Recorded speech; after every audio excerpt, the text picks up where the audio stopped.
Si vous êtes nouveau sur la chaîne, n'oubliez pas de vous abonner et d'activer la cloche de notification. On commence. En étant spectateur attentif du récent choc entre Cyril Gane et Jon Jones, Francis Ngannou s'est même placé comme un protagoniste à part entière de l'UFC 285.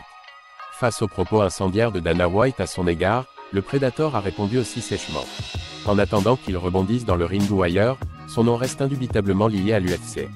À ce titre, Francis Ngannou a animé à sa manière l'UFC 285, durant lequel sa ceinture des poids lourds était remise en jeu.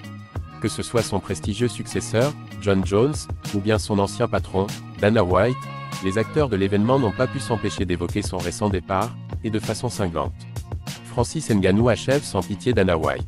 Suite à la prise de pouvoir de Jones au sein de la division Justicie dominée par Ngannou, l'Américain s'est permis de provoquer publiquement son homologue, qu'il accuse d'avoir fui.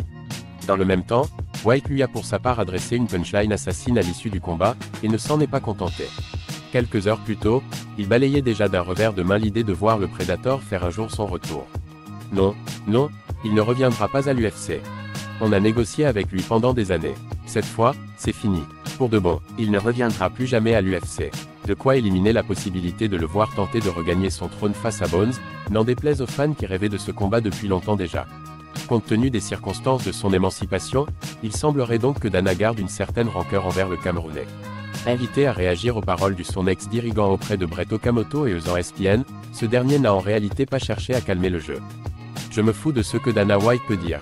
C'était ma décision, pas la sienne.